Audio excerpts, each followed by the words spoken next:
অবশেষে দীর্ঘদিনের দাবি পূরণ হতে যাচ্ছে। শিক্ষকদের আপনারা দেখতে পাচ্ছেন যে মহার্ঘ ভাতা নয়, শিক্ষকদের জন্য কিছু একটা করার চিন্তা করেছি, এটা বলেছেন অর্থ উপদেষ্টা। অন্যদিকে আরেকটি সংবাদ, সেটা হচ্ছে যে শিক্ষকদের উচ্চ ভাতা বাড়ানো নিয়ে যা বললেন মাউশিটিজি। তো চলুন মূল আলোচনায়। তবে তার আগে অনুরোধ থাকবে আমাদের এই চ্যানেলে যারা নতুন আছেন চ্যানেলটি সাবস্ক্রাইব করে আমাদের সাথেই থাকুন। এখানে যেটা বলা হচ্ছে যে অর্থ উপদেষ্টা বলেছেন যে আমরা কিন্তু সামাজিক খাতে বরাদ্দ কমাবো না। শিক্ষা, আইটি, স্বাস্থ্য, সমাজ কল্যাণ আমাদের কমিটমেন্ট আছে, এগুলোতে আমরা কিন্তু বরাদ্দ কমাবো না। আমাদেরকে অর্থদাতারা বলেছে তোমরা অবকাঠামো করবে, আমাদের থেকে বাজেট সহায়তা নেবে, কিন্তু এইসব খাতে বরাদ্দ কমাবে না। সরকারি চাকরিদের মহার্ঘ ভাতা নয়, কেবল স্কুল কলেজ শিক্ষকদের জন্য কিছু একটা করার চিন্তা করেছে সরকার। সাম্প্রতিক এক সাক্ষাৎকারে অর্থ উপদেষ্টা সালাউদ্দিন আহমেদ এমনটাই জানিয়েছেন।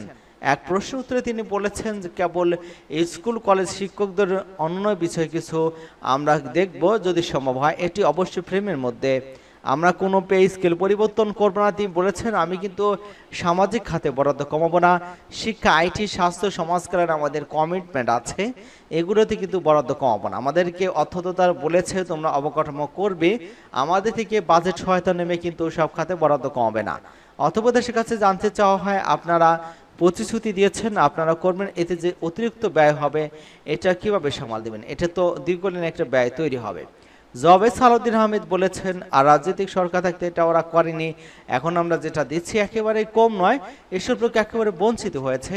কি পে কমিশন করে পে বাড়াবো এসবে কিন্তু আমরা হাত দিচ্ছি না, এটা আমাদের কাজও নয়। রাজনৈতিক সরকার আসবে, তারা পে কমিশন করবে। এর আগে 2015 খ্রিস্টাব্দে পে কমিশন হয়েছে, তবে সরকার কর্মকর্তা কর্মচারীদের বেতন বাড়ানো নিয়ে এখন কিন্তু হচ্ছে কিনা এমন প্রশ্নের জবাবে কিন্তু সালাউদ্দিন আহমেদ কিন্তু মাথা না সূচক মানে বলেছেন, এমনটা কিন্তু জানানো হয়েছে। এখানে যেটা বলা হচ্ছে যে মহার্ঘ ভাতা আচ্ছা দেওয়া হবে না, শিক্ষকদের জন্য কিছু একটা করার চিন্তা করা হচ্ছে।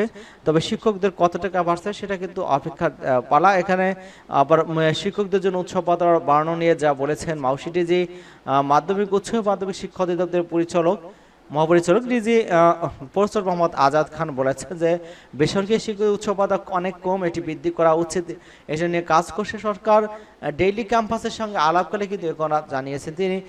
বেসরকারি শিক্ষকরা 3125 টাকা উচ্চ ভাতা পান, এই ভাতা দিয়ে তারা কার জন্য কেনাকাটা করবেন? শতভাগ উচ্চ ভাতার দাবি আপনি সমর্থন করেন কিনা এমন প্রশ্ন জবাবে ডক্টর মোহাম্মদ আজাদ খান বলেছেন বেসরকারি শিক্ষকরা উচ্চ ভাতা বৃদ্ধির বিষয়ে আন্দোলন করেছেন, তাদের আন্দোলনের প্রেক্ষিতে সরকার ভাতা বৃদ্ধির কথা বলেছে। এখন কতটা বাড়বে সেটা কিন্তু সরকার ভালো করে বলতে পারবে, তবে শিক্ষকদের ভাতা বাড়ানো উচিত। জানা গিয়েছে বেসরকারি স্কুল কলেজ মাদ্রাসা কারিগরি শিক্ষা প্রতিষ্ঠানে কর্মরত বিভক্ত শিক্ষকরা মূল বেতনের মাত্র 25% উচ্চ ভাতা পেয়ে থাকেন। একজন সহকারী শিক্ষক বেতন পান 12,750 টাকা, সেই হিসেবে তার উচ্চ ভাতা 3,125 টাকা। শিক্ষকরা বলেছেন যে এমপিভুক্ত শিক্ষকদের রাষ্ট্রীয় এবং সামাজিক মর্যাদার বৈষম্য অনেক বেশি, সামনে তরুণ প্রজন্ম শিক্ষক হওয়ার আগ্রহ হারিয়ে ফেলবে, নুন আনতে পান্তাপুর অবস্থা, তখন কিন্তু দুর্দান্তের শিক্ষক জিন্দা লাশ হয়ে পড়ে আছে। 3,125 টাকা দিয়ে কীভাবে ঈদ পার করবে তা জানি না, নিজের জন্য কিছু একটা কেনা হবে না। শিক্ষকদের এমন করুণ অবস্থা রেখে কিন্তু উন্নয়ন করা সম্ভব হবে না। এবং শারমিনী পানাবে এক শিক্ষক বলেছেন যে বেসরকারি শিক্ষকদের যে টাকা ঈদ বোনাস হিসেবে দেওয়া হয় তার চেয়ে কিন্তু গ্রামীণ এলাকার বাৎসরিক কাজের লোক ঈদের সময় অনেক বেশি বোনাস হিসেবে পায়। এছাড়া পরিবারের সদস্যদের ঈদের জামা কাপড় পায় 3,125 টাকা দিয়ে, নামেমাত্র ঈদের শিক্ষকদের সাথে পোষণ করার মতো এটা হচ্ছে।